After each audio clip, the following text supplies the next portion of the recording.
안녕하세요. 도현 김종성입니다. 오늘은 부동산과 세금, 최근에 엄청나게 올라버린 취득세에 대해서 한번 이야기를 해볼까 합니다.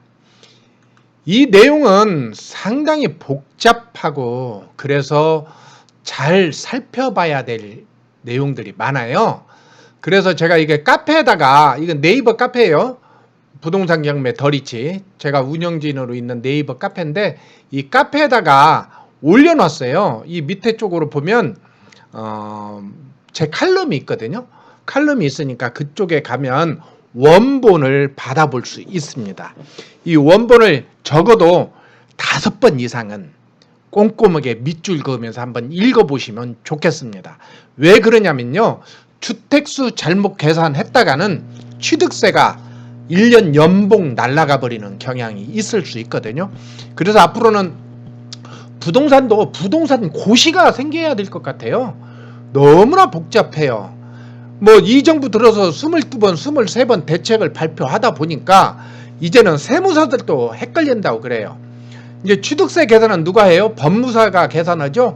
법무사들도 취득세 계산할 때 머리깨나 아플 것 같습니다. 7월 10일 부동산 대책을 발표했고요.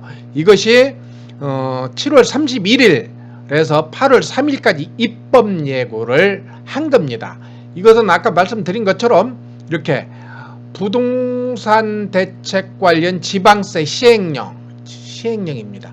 이것을 발표를 했기 때문에 이 내용을 우리가 잘 숙지를 해야 될 것 같습니다. 한번 볼까요? 원래 취득세는 상당히 단순해요. 주택의 경우는요, 6억 이하는 1%, 9억 이하는 6억에서 9억은 2%, 그 다음에 6억에서 9억은 3%입니다. 3%. 물론 여기다가 지방세 0.1% 해서 1.1%가 붙겠죠? 그리고 상가 오피스텔은 4%입니다. 4%. 물론 여기에다가 지방세와 교육세 합쳐서 4.6%가 되겠죠. 그런데 이것이 앞으로는 상당히 복잡하게 됐다, 그 말씀을 드리고 싶습니다. 일단 취득세, 이제 우리가 살 때, 그 다음에 이 종부세와 소득세는 보유할 때, 그 다음에 양도세 매도할 때, 이렇게 크게 주택은 부동산은 세 가지로 나눌 수 있는데 이거 전체가 상당히 복잡해졌다, 그렇게 말씀드리고 싶습니다. 일단 종부세 같은 경우에는 너무나 어려워요. 그래서 이것은 별도로 공부를 해보시기를 바라고요. 소득세 같은 경우에도 상당히 복잡한데 이것도 좀 바뀌지 않을까, 또 다시 내년 정도 가면 또 바뀌지 않을까, 그런 생각이 들고요. 양도소득세는 며칠 전에 또 바뀌었죠. 710 부동산 대책이 나왔을 때 주택임대사업자의 등록을 전부 다 없는 걸로 처리해버려서 아주 난리가 났는데 며칠 전에 또다시 바뀌었죠. 이렇게 양도소득세도 이제 바뀐 내용은 제가 또 얼마 후에 방송을 통해서 한번 올려보도록 하겠고, 오늘 물건은 취득세입니다. 취득세. 이게 상당히 복잡하게 바뀌어서 좋은 점도 있고 나쁜 점도 있다. 그래서 이것을 설명할 테니까 한번 복잡하지만 잘 따라오시기 바랍니다. 내용이요, 다주택자 부담 인상이에요. 부담 인상. 다시 말씀드리면 다주택자한테 부담을 주겠다. 뭘? 취득세를. 그래서 다주택자와 법인에 대해서는 취득세를 인상을 했는데요, 조정지역에 안에서 집이 한 채가 있는 상태에서 한 집을 살려면 8%입니다. 집이 2개 있는데 조정지역에서 하나 살려면 12%. 법인은 집이 하나가 있건 2개 있건 상관없이 12%로 올라갑니다. 볼까요? 일단 보면 다주택자, 법인, 취득세 강화 이렇게 되어 있죠. 개인인 경우, 일단 법인을 보면 법인은 아무 관계 없습니다. 기존에는 법인은 주택 금액에 따라서 1.1%에서 3%였는데 이제는 무조건 12%다. 무조건 12%. 그리고 개인 같은 경우에는 1주택일 때는 1주택, 2주택, 3주택 같은 경우에는 1에서 3%였고 4주택일 때는 4%였어요. 이것이 작년 12.19 부동산 대책에서 나왔었죠. 그전에는 뭐 주택 수에 관계없이 무조건 1%였는데 이제 4주택일 때는 4%로 바뀌었죠. 제가 이번에 강릉에 500만 원 들여서 집을 하나 샀어요. 매입 금액이 2억 4천, 그리고 전세를 2억 3,500, 500만 원 투자해서 집을 샀는데 취득세가 장장 1,000만 원 정도가 나와버렸어요. 왜? 4%를 내야 되기 때문에. 계산 잘해야 됩니다. 그렇게 하는데 이번에 개정안이 바뀐 게 있어요. 1주택일 때는 아무 관계 없어요. 조정지역이든 비조정지역이든 1주택일 때는 아무 관계가 없다. 다시 말해서 1억에서 6억일 때는 1%, 6억에서 9억일 때는 2%, 9억 이상은 3%의 1주택인데 1주택일 때는 무주택자가 집을 하나 살 때 그렇습니다. 그러면 집이 하나 있는 사람이 조정지역 안에서 규제지역이죠. 집을 하나 사면 그래서 2주택자가 될 때는 8%를 내야 돼요. 비조정지역에서는 관계 없습니다. 비조정. 그리고 집이 2개 있는 사람이 또 하나 조정지역 안에 사게 되면 12%를 내야 된다. 12%를. 이게 지금 문제입니다. 네. 그래서 우리가 잘 카운트를 해야 돼요. 예를 들어서 집이 지금 제가 하나 있어요. 예를 들어서 천안에 집이 하나 있습니다. 그런데 서울로 이사를 오려고 해서 서울에 집을 하나 사버리면 그 집은 취득세가 8%예요. 물론 일시적 1가구 2주택일 때는 아니에요. 이 부분은 별도로 다시 설명을 할게요. 그렇지 않는 한 8%를 내야 된다. 반대로 서울에 내가 집이 하나 있어요. 조정지역 안에 집이 하나 있는데 천안에 집을 살 때 그것은 6억 이하는 1%다. 그렇게 우리가 이해를 하면 좋겠습니다. 시행일은 언제냐면요. 시행일은 여기서 보면 알겠지만 공포 날부터 시행한다. 그래서 7월 10일을 기점으로 이전에 매매 계약, 공동주택 분양을 한 것은 분양 계약서가 7월 10일 이전인 경우에는 해당 주택이 취득에 대해 종전세율을 적용한다. 그러니까 7월 10일 이전 것은 잔금을 언제 내든 아무 관계없이 그것은 종전세율을 적용한다. 우리 회원 중에 지금 최근에 5월달인가 6월달에 집을 하나 산 회원이 있어요. 누구냐면 미래차자님. 조정지역 안에 집을 샀죠. 그랬는데 그것은 5월인가 6월달에 샀기 때문에 기존 세율을 적용한다. 기존 세율을. 뭔 얘기인지 알겠죠? 다만 이때는 계약금을 지급했다는 그 사실을 증명해야 돼요. 회원군이 7월 20일 날 계약했는데 나는 7월 12일에 계약을 했다. 그렇게 말하는 것을 방지하기 위해서 7월 10일 이전에 계약한 것들은 무조건 계약서, 그 다음에 계약금을 낸 사실을 증명해야 된다. 이해가 되셨죠? 예. 주소가 같으면 주택수 합산한다. 이게 뭔 말이냐면요. 나나 집사람이나 자녀나 부모, 이것이 우리가 한 주민등록표에 있다면 주택수를 합산한다는 거예요. 그래서 지금 아주 중요한 것이 가족 간 주택수를 포함해야 돼요. 이게 새로 신설된 내용이에요. 한번 내용을 더 볼까요? 여기 보면 알겠지만 주민등록상 주소가 같은지, 부모님도 집이 있어요. 나도 집이 있고 우리는 떨어져 살았어. 얼마 전까지만 해도. 근데 최근에 우리 집이 합쳤어. 그랬을 때는 이렇게 세대가 합하게 되면 부모님 집과 내 집을 같이 본다는 거예요. 뭔 얘기인지 알겠죠? 예. 또 30세 미만 자녀가 별도로 떨어져 있어. 그런데 그 자녀도 집이 하나 있어. 그것은 같이 본다 이겁니다. 같이. 예. 그런데 보면 알겠지만 이것은 2019년 지방세법 개정안에 그렇게 나와 있어요. 해당 자녀가 미혼이고 30세 미만이라고 한다 하더라도 한 세대로 본다. 그런데 이번에 이것이 바뀌었습니다. 어떻게 바뀌었어요? 다만 30세 미만 자녀라 하더라도 일정 소득이 있고, 일정 소득은 얼마냐면요, 월 175만 원에 4분의 1만 돼도 일정한 소득으로 인정을 해줘요. 따라서 30세 미만인 자녀가 일정한 소득이 있고 그 다음에 세대를 분리하고 있으면서 그 자녀가 가지고 있는 집은 예외로 한다. 예외로 한다.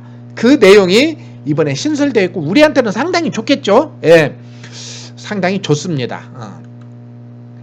이제는 양도세와 동일하게 됐다는 거예요. 이것이 30세 미만 자녀도 나가 살고 경제적으로 독립했다면 별도 세대로 본다. 그렇게 이해를 하면 좋겠습니다.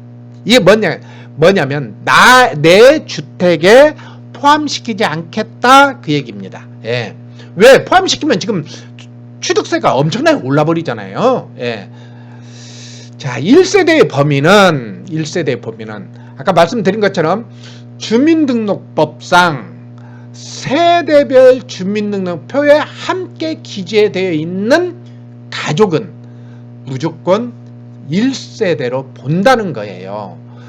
단 배우자와 미혼인 30세 미만의 자녀는 세대를 분리하여 거주하더라도 1세대로 보는데 그래서 해설판을 나왔어요. 해설판이 미혼인 30세 미만인 자녀가 취업하여 소득이 있는 경우라도 부모의 세대원에 포함되는지 그렇게 물어봤습니다. 그랬더니 아까 말씀드린 것처럼 해당 자녀의 소득이 국민기초생활보장법 제2조 11호에 따른 기준 중위소득의 40% 이상으로서 분가하는 경우 부모와 구분하여 별도의 세대로 판단한다. 그러면서 2000년 기준 1인 가구 중위소득은 월 175만 원이다. 175만 원의 40%만 되는 소득을 가지고 있는 자녀가 세대를 분리했다 하면은 비록 1세대이지만 그 자녀가 가지고 있는 집은 가구수에 포함하지 않겠다 그 얘기입니다. 가구수에. 무슨 얘기 알겠죠? 그래서 다시 한번 정리해 봅니다. 30세 미만 자녀는 나가 살고 있고 그 다음에 경제적으로 독립되어 있고 그래서 그 자녀가 가지고 있는 집이 있다 한다면 별도 세대로 보겠다 그 얘기입니다. 이제 부모가 합가할 경우 주택수에 빼준다. 아까 이제 말씀드렸잖아요. 부모가 따로 살고 있다가 나하고 합쳤어. 그러면 부모가 집이 있고 나도 집이 있어. 그러면 이것을 주택수에 포함시킨다는 거예요. 헌법에는 자식은 부모를 봉양할 의무가 있다고 규정되어 있습니다. 부모와 내가 따로 떨어져서 살고 있는데 부모님의 갑자기 연로하신데 아프셔요. 그래서 병원을 다녀야 돼서 어쩔 수 없이 자녀 집에 들어와서 살게 되는 경우가 생기겠죠. 그렇게 된다면 부모의 집과 내 집이 합산되어 버린다는 겁니다.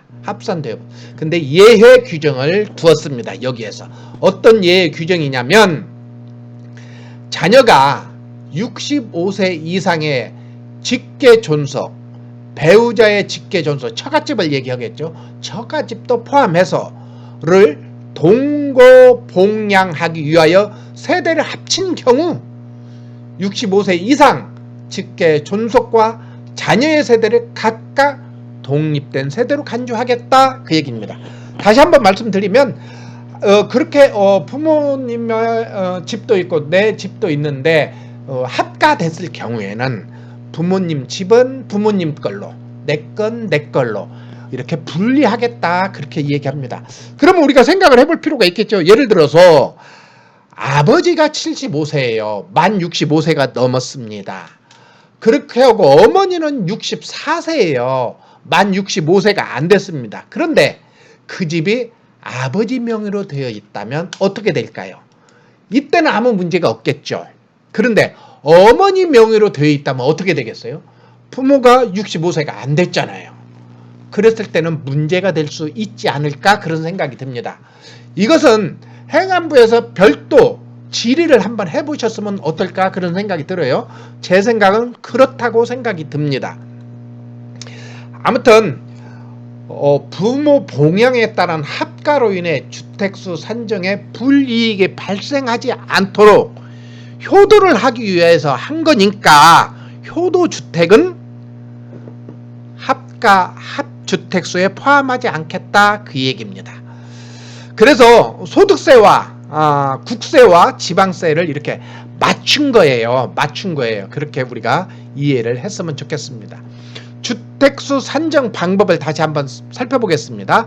이제 공동소유한 것 있겠죠. 부부간의 공동소유. 부부간의 공동소유는 그냥 한 집으로 보겠다는 거예요. 한 집으로. 옛날에는 각각으로 봤습니다. 그래서 이것도 투자자한테는 좋은 내용일 수 있습니다. 그 다음에 상속주택일 수 있겠죠. 상속주택일 때는 5년까지는 주택수에 계산하지 않겠다 그 얘기입니다. 5년까지는. 그런데 5년이 넘으면 주택수로 보겠다는 거예요. 5년 넘으면 주택수로. 근데 주택수를 어떻게 보냐면 첫 번째로는 장자한테.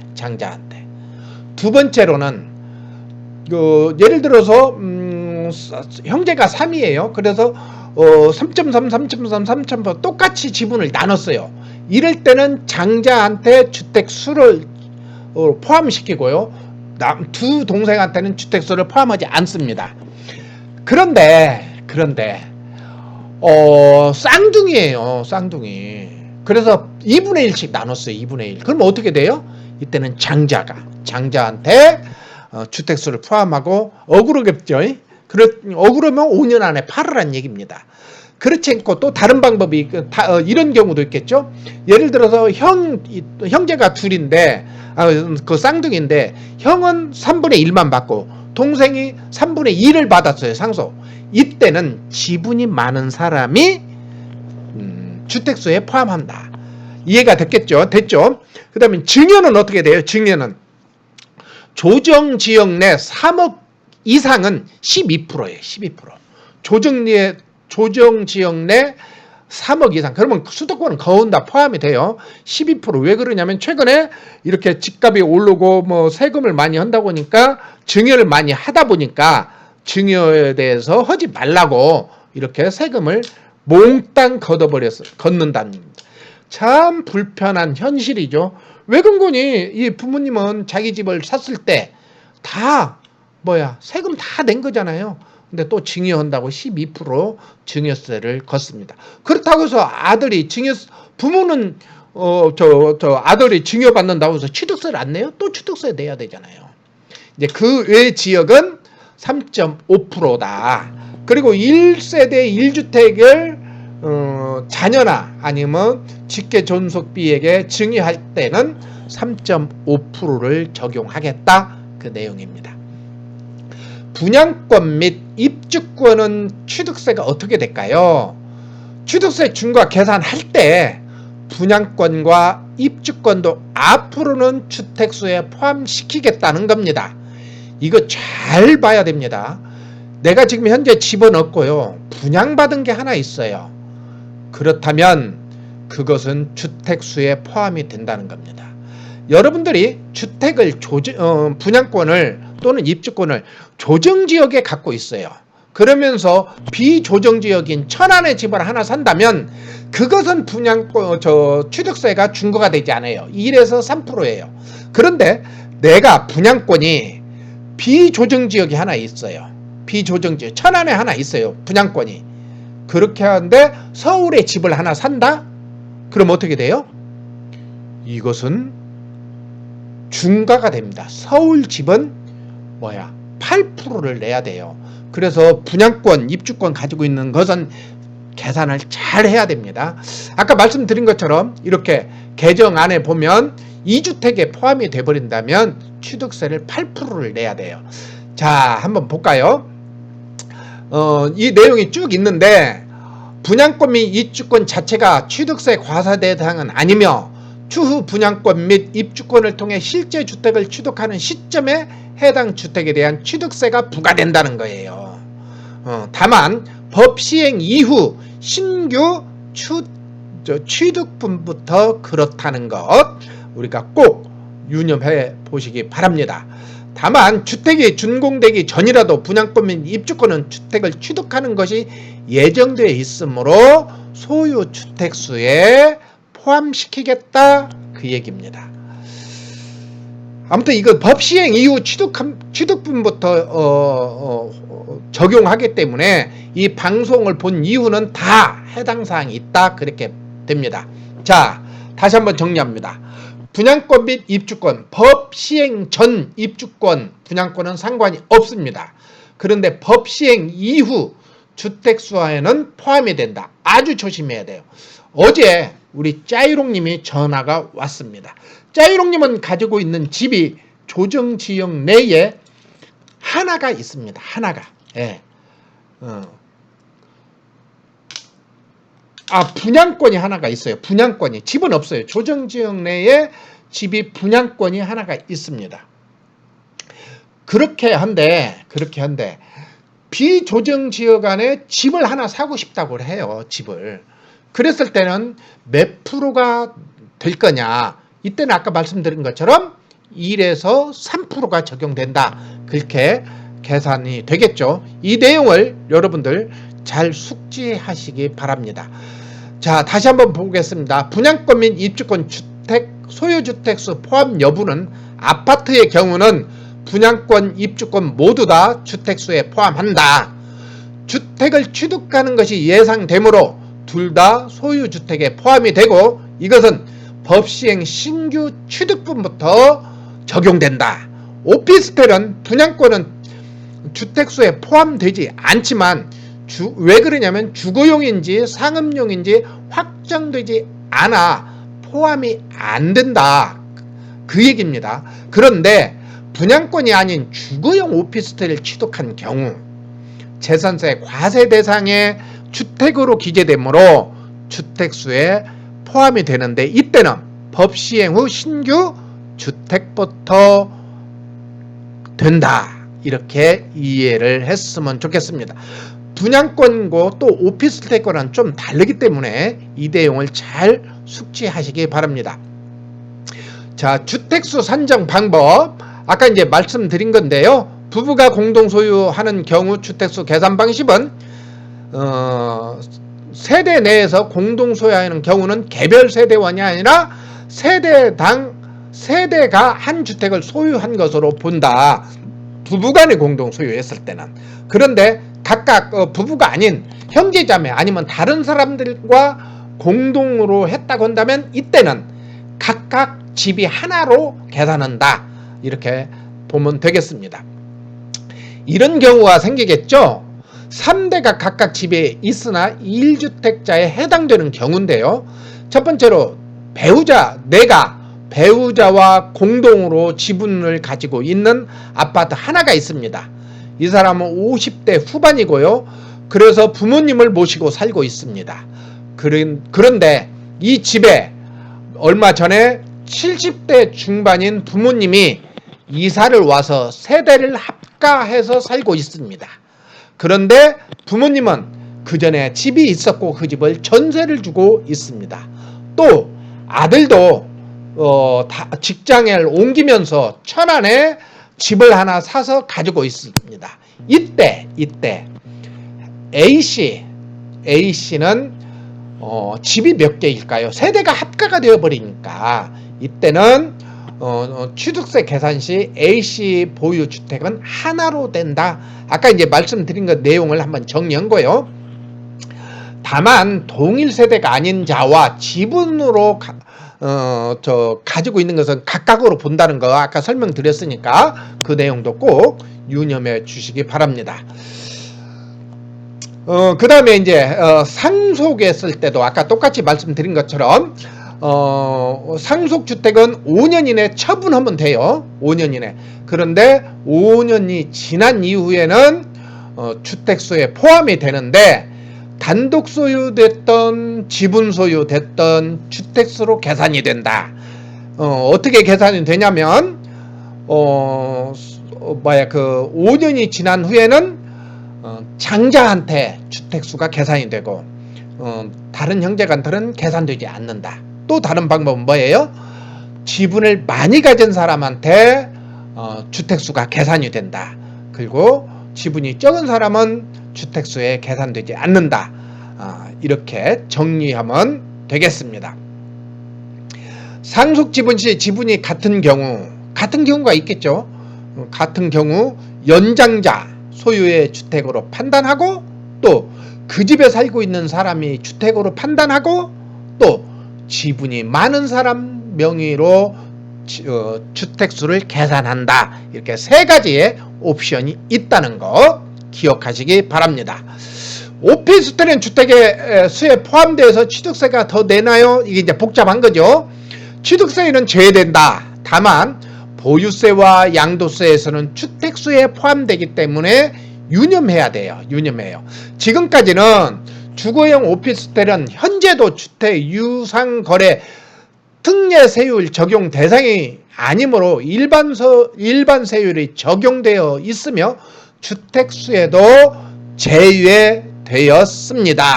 그런데 금방 말씀드린 것처럼 7월 31일부터 발표된 시행령에 의하면 재산세 과세 대상의 주택으로 기재되어 주택분 재산세가 과세되어 있는 주거용 오피스텔의 경우 주택수에 포함된다는 거예요.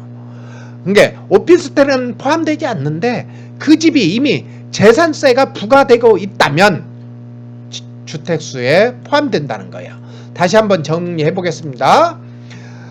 오피스텔도 주택수에 포함되는가요? 그랬을 때 재산세 과세 대상의 주택으로 기재되어 주택분 재산세가 과세되고 있는 경우에 이 오피스텔은 주택수에 포함되는데 그런 주택을 법 시행 이후부터 취득했다면 취득세가 중과될 수 있겠죠? 네. 오피스텔은 취득할 때, 보유할 때, 양도할 때 주택에 포함되느냐가 각각 달라요. 또 임대 등록을 했을 때는 무조건 주택수에 포함이 되겠죠? 이번에 주택으로 들어가는 것은 주거용일 때는 오피스텔이 주택수에 포함됩니다. 그리고 분양권과 입주권은 포함되지 않아요. 예. 그런데 법 시행 이후부터는 법 시행 이후 취득한 것부터는 주택수에 포함이 된다. 그렇게 말씀드리고 싶습니다. 오피스텔 취득 후 실제 사용하기 전에는 해당 오피스텔이 주거용인지 상업용인지 확정되지 않았으므로 오피스텔 분양권은 주택수에 포함되지 않는다. 예. 그런데 그 오피스텔이 주택임대사업자로 등록했다면 100% 주거용이기 때문에 주택임대사업자에 등록된 물건은 무조건 주택수에 포함됩니다. 합산에서 제외된 주택이 있어요. 이거 잘 들어보세요. 경매를 하는 사람들에게는 굉장히 좋은 호재로 나타나고 있습니다. 자, 가정어린이집 등 예외 주택이 주택수에 포함되거나 중과세율이 적용되는지 질문입니다. 가정어린이집을 취득하거나 소유할 때 주택수에 포함되지 않는다. 다만 취득 후 1년이 경과할 때까지 가정어린이집으로 사용하지 않거나 또는 가정어린이집으로 3년 이상 사용하지 않고 매각이나 증여 또는 전용한 경우에는 취득세에 포함시키겠다는 거예요. 또는 다른 용도로 전용할 때에도 주택수에 포함시키겠다는 겁니다. 그 외에 노인복지주택, 공공주택 사업자, LH공사나 SH공사, 지방공사 등의 공공임대주택 등 공공성이 높거나 주택 공급 사업을 위해 필요한 경우 등 투기로 보기 어려운 주택 취득의 경우 주택수 합산 및 중과 대상에서 제외한다. 또 제외된 주택을 더 볼게요. 여기 잘 보세요. 보면 아까 말한 가정어린이집 또는 노인복지주택, 그 다음에 재개발 사업 부지 확보를 위해 멸실 목적으로 취득되는 주택, 이건 곧 없어지는 거잖아요. 그래서 주택수에 포함하지 않습니다. 그 다음에 주택 시공사가 공사대금으로 받은 미분양주택, 이런 물건은 좀 있을 수 있습니다. 잘 찾아보면 이것은 주택수에 포함되지 않습니다. 그 다음에 저당권 실행으로 취득한 주택, 이게 뭐예요? 경매입니다. 경매로 낙찰받은 물건은 주택수에 포함하지 않겠다, 그 내용입니다. 이 내용은 좀 유권 해석을 또 받아봐야 돼요. 진짜인지 가짜인지. 지금 이제 이 시행령이 나왔기 때문에 진짜겠죠. 예, 한번 확인해 볼 필요가 있겠죠. 그 다음에 국가등록 문화자의 주택, 예, 이것들은 주택수에 포함하지 않겠다, 그 얘기입니다. 또 있습니다. 농어촌 주택, 농어촌 주택, 지방에 있는, 시골에 있는 주택, 농어촌 주택, 투기 대상으로 보지 않는다는 거예요. 그 다음에 공시가격 1억 이하 주택. 지금 이제 여러분들이 지방 물건 투자할 수 있겠죠? 근데 그것이 공시가격이 1억 이하면, 그러면 어떻게 돼요? 일반적으로 한 1억 5천, 6천 물건은 주택수에 포함하지 않겠다는 얘기죠. 지난주에 우리 카페에서 연애원을 위한 실전반 투자 수업을 했었어요. 그때 달조끼님이 이 질문을 했어요. 자기가 어딘가 뭘 봤는데 이 공시가격이 1억 이하에는 주택수에 포함하지 않는다는데 그게 뭔 말이에요? 그랬어요. 이것은 취득세를 낼 때 주택가격에 합산하지 않겠다는 거예요. 취득세, 일반 그게 주택수를 빼는 게 아니라 취득세를 낼 때 중과하는 주택수에 빼겠다는 거예요. 그러면 취득세는 내야 되겠죠. 1에서 3%는 내야 되죠. 1에서 3%는. 예, 그래서 지방 물건은 또 특혜 물건이 될 수 있습니다. 아까 말씀드린 것처럼 경매 물건에다가 지방 물건 공시가격이 1억인 것은 취득세 중과를 하지 않겠다. 그 다음에 공공주택 사업자의 공공임대주택, 임대 전환 물건 같은 경우는 한번 봐야 되겠죠. 그 다음에 주택 도시기금 니츠가 환매 조건으로 처분하는 주택, 그 다음에 사원용 주택, 여러분들이 법인 많이 했잖아요. 법인은 물건을 사원용 기숙사로 쓰겠다 한 것은 취득세 중과를 하지 않겠다, 그렇게 합니다. 또 주택 건설 사업자가 신축한 미분양 주택, 이런 물건 좀 많이 있겠죠? 예, 지방에 많이 나올 겁니다. 지금 어디 있겠어요? 어디 있냐면 거제에 가면 이런 물건이 있습니다. 이렇게 지금 주택수에 포함되지 않는 예외 조항들이 있다는 거, 틈새 물건으로 작용할 수 있습니다. 일시적 1가구 2주택 하겠죠. 자, 이사 가기 위해서 주택을 추가로 취득한 경우 취득세가 중과되느냐? 중과하지 않겠다는 거예요. 예.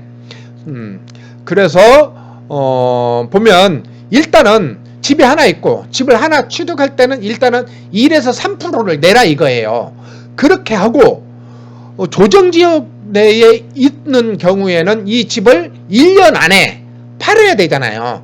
그래서 1년 이후에 팔지 않았다면 어떻게 돼요? 1년 팔지 않았다면 이것은 2주택에 대한 세율 2%, 8%를 적용하고 가산세까지 적용하겠다는 겁니다. 그러니까 일단은 1가구 2주택이니까 집이 하나 있고 집을 조정지역에 하나 샀으면 일단 세금은 1에서 3%를 내요. 그러고 그것이 1년 안에 안 팔면 세무당국에서 확인해가지고 안 파는 것이 확인되면 그때 7%를 더 내야 되고 또 가상금까지 내야 된다. 외국인이 2주택이니까. 뭔 얘기인지 알겠죠? 그거 우리가 잘 활용할 필요는 있습니다. 예. 다만 다주택자는 어떻게 돼요? 다주택자는 안 돼요. 무조건. 예. 2주택 이상을 보유한 다주택자는 이사 등의 사유로 신규주택을 취득하더라도 일시적 2주택에 해당되지 않는다. 예.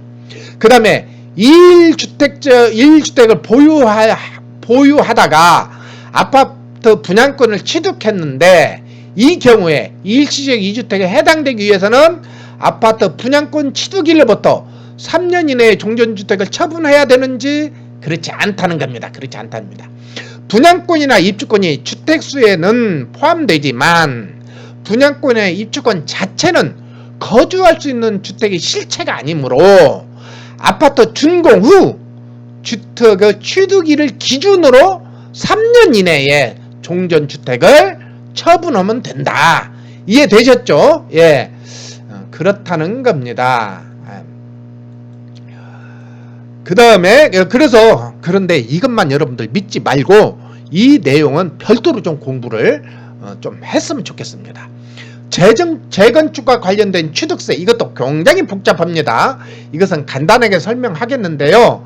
재건축 사업으로 거주하던 주택 A에서 퇴거하면서 신규 주택 B를 취득하였다가 재건축된 주택에 입주하면서 신규 주택 B를 처분하는 경우도 일시적 2주택으로 볼 수 있는지 이 질문입니다. 일시적 2주택에 해당이 됩니다. 재건축 주택의 완공 시까지 일시적으로 거주하기 위해서 신규 주택을 취득한 점을 고려해서 재건축된 주택 입주 시점부터 3년 이내에 신규 주택을 처분하는 경우에는 일시적 2주택으로 보겠다. 그 내용입니다. 또 시행일 이전에 계약한 주택도 중과세율이 적용되는지 정부가 주택시장 안정보완 대책을 발표한 2020년 7월 10일 이전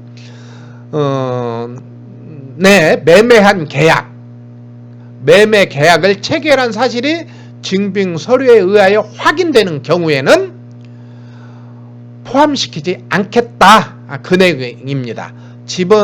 지방세법 개정안 시행 후 취득하더라도 다시 말해서 7월 10일 이전에 계약서를 쓰고 그것이 증명되고 그 다음에 그 이후에 잔금을 낸다 하더라도 이것은 종전세율 뭐예요? 3주택까지는 1에서 3%, 4주택부터는 4% 기존세율을 적용하겠다 그 얘기입니다. 이해되셨죠? 예. 지방세법 개정안 시행일 이전에 주택을 계약하고 취득한 경우 적용되는 세율은 아까도 말씀드린 것처럼 시행되기 이전에 취득한 경우라면 현행 취득세율을 기존 취득세율로 적용해서 납부하면 되겠다 그 얘기입니다. 이 부분은 상당히 복잡합니다. 재건축과 관련된 내용은 상당히 복잡하기 때문에 조금 더 공부를 해봤으면 좋겠습니다. 아까 말씀드린 것처럼 네이버 카페 부동산 경매 더리치 카페에 들어가면은 그 안에 제가 쓴 칼럼이 있습니다. 그 칼럼에 이 내용을 원본을 올려놓았으니까 원본을 꼼꼼하게 한번 체크해서 읽어보면 좋겠습니다. 조정지역 1주택 이후 비조정지역 주택을 취득할 때 이것도 아까 말씀드린 것인데요. 기존 소유주택의 소재지와 상관없이 비조정지역의 두 번째 주택을 추가로 취득할 때는 기존세율을 적용한다. 아까 이제 서울에 집이 하나 있어요. 제가. 그런데 천안에 집을 사면 그 천안 집은 아무 관계가 없다는 거예요. 기본세율을 적용한다는 거예요. 기본세율. 예. 반대로 내가 천안에 집이 있는데 서울에 집을 사면 이때는 8%를 적용한다는 겁니다. 취득세 정리를 다시 한번 해보겠습니다. 무주택에서 1주택을 취득할 때는 아무 관계가 없습니다. 이때는 종전과 같이 1에서 3%를 취득합니다. 그런데 1주택자가 집 하나 더 구입할 때는 지역에 따라서 다르다. 조정지역 안에 집이 하나 있고 비조정 지역에 집을 산다면 조금 전에 말씀드린 것처럼 종전과 같다. 그런데 비조정지역 천안에 내가 집을 하나 가지고 있는데 조정지역 서울에 집을 하나 산다면 이때는 8%의 취득세를 내야 돼요. 자, 4억짜리 집을 사요. 내가 천안에 집이 있고 4억짜리 서울에 있는 집을 서울에 4억짜리 사는 것도 어려워요. 6억이 다 넘죠. 그러면 취득세를 어떻게 내요? 8%예요. 48에 32, 3,200에다가 교육세, 농어촌 특별세 합쳐버리면 4천만 원 정도가 돼야 돼요. 4천만 원. 원래는 얼마 냈어요? 4억이면 400만 원 냈어요. 440만 원. 너무나도 1년 연봉이 날아가야 돼요. 그래서 계산을 잘해야 된다. 그 말씀을 꼭 드리고 싶습니다. 1주택의 기준은 아까 말씀드린 것처럼 세대 기준, 가족이 가지고 있는 집을 계산한다. 주민등록상에 나타내는 가족을 계산하지만 30세 미만인 자녀, 이 자녀가 일정 소득을 가지고 있고 세대에 분류해 있다면 비록 1세대라 한 세대라 하더라도 그 집은 빼겠다. 또 65세 이상 드신 부모님을 봉양하고 있다면 그것도 주택수에서 제외되겠다. 그렇게 말씀드리겠죠. 새로 주택수에 포함되는 물건들은 어떤 거예요? 입주권, 분양권, 주거용 오피스텔. 이것은 조심해야 된다. 그 말씀을 드리고 싶습니다. 이 내용이 굉장히 복잡해요. 따라오려면 상당히 힘듭니다. 제가 이것은 녹음을 지금 3번째 하고 있어요. 2번 했는데 다 녹음이 잘못돼서 3번째 방송을 하는 내용인데 두고두고 들어보셨으면 좋겠습니다. 어떻게든 좀 쉽게 하려고 노력을 했는데 쉬운지 모르겠습니다.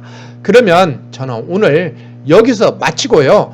다음에 어떤 일이 또 있냐면 지난번에 주택임대사업자 등록한 내용이 원점으로 돌아갔어요. 원점으로 들어갔는데 그것도 조만간 방송을 하겠습니다. 또 우리 카페에서는요. 8월 22일 날인가 토요일 날 오후에 에어비앤비 쉐어하우스에 대한 저자 특강이 있어요. 여러분들 그것도 한번 시간이 된다면 오셔서 한번 들어보시기 바랍니다. 그러면 오늘은 여기까지 하겠습니다. 안녕히 계세요.